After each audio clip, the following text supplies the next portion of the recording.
ಕೇಂದ್ರ ಸರ್ಕಾರ ಕೊನೆಗೂ ಸಿಎಎಗೆ ಸಂಬಂಧಪಟ್ಟಂತೆ ತಿದ್ದುಪಡಿ ಕಾಯ್ದೆಯನ್ನ ಜಾರಿ ಮಾಡಿದೆ.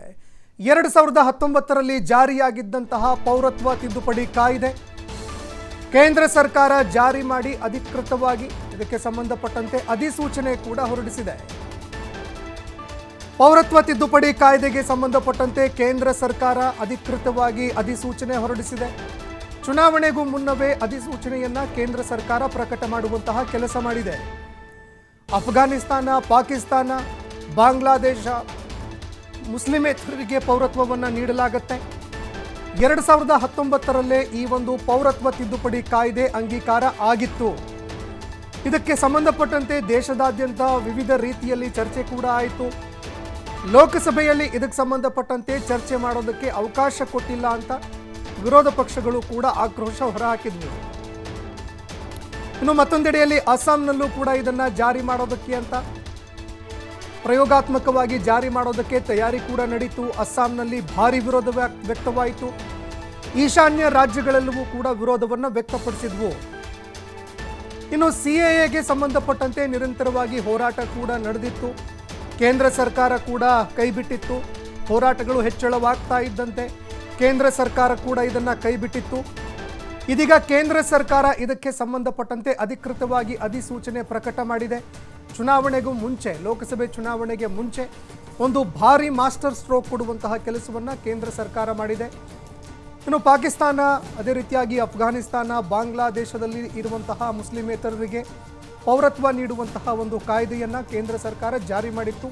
ಇನ್ನು ಅದೇ ರೀತಿಯಾಗಿ ಈ ಹಿಂದೆ ಇದ್ದಂತಹ ಕಾಯ್ದೆಯಲ್ಲಿ 11 ವರ್ಷಗಳವರೆಗೆ ಭಾರತದಲ್ಲಿ ವಾಸ ಮಾಡಿರಬೇಕು, ಇಲ್ಲ ಭಾರತದಲ್ಲೇ ಜನನವನ್ನು ಪಡೆದುಕೊಂಡಿರಬೇಕು, ಹುಟ್ಟಿರಬೇಕು, ಅಂಥವರಿಗೆ ಮಾತ್ರ ದೇಶದಲ್ಲಿ ಪೌರತ್ವ ಪಡೆದುಕೊಳ್ಳೋದಕ್ಕೆ ಅವಕಾಶ ಇತ್ತು. ಆದರೆ ಈ 11 ವರ್ಷ ಇದೆಯಲ್ಲ, ಇದನ್ನು ಕಡಿಮೆ ಮಾಡಿ 5 ವರ್ಷಕ್ಕೆ ಇಳಿಕೆ ಮಾಡಲಾಗಿತ್ತು. ಇದಾದ ಬಳಿಕ ಸಿಎಎಯನ್ನು ಜಾರಿ ಮಾಡುವಂತಹ ಕೆಲಸವನ್ನು ಕೇಂದ್ರ ಸರ್ಕಾರ ಮಾಡಿತ್ತು. ಇನ್ನು ಏನಿದು ಸಿಎಎ ಅಂತ ನೋಡಿದ್ದೆ ಆದರೆ, ಪೌರತ್ವ ತಿದ್ದುಪಡಿ ಕಾಯ್ದೆ 2019ರಲ್ಲಿ ಪೌರತ್ವ ತಿದ್ದುಪಡಿ ಕಾಯ್ದೆಗೆ ಕೇಂದ್ರ ಸರ್ಕಾರ ಅಂಕುಶ ಹೇಳಿತ್ತು. 3 ದೇಶಗಳ ಅಲ್ಪಸಂಖ್ಯಾತ ಸಮುದಾಯಗಳಿಗೆ ಪೌರತ್ವ ನೀಡೋದಕ್ಕೆ ಈ ಕಾಯ್ದೆ ಜಾರಿಗೆ ತರಲಾಗಿತ್ತು. ಭಾರತದ ಸಿಎಎ 2019ರ ಕಾನೂನಿನ ಪ್ರಕಾರ ಪೌರತ್ವವನ್ನು ನೀಡಲಾಗತ್ತೆ. ಈ ಹಿಂದೆ ಇದ್ದಂತಹ ಕಾನೂನಿನ ಪ್ರಕಾರ ಅಲ್ಲ.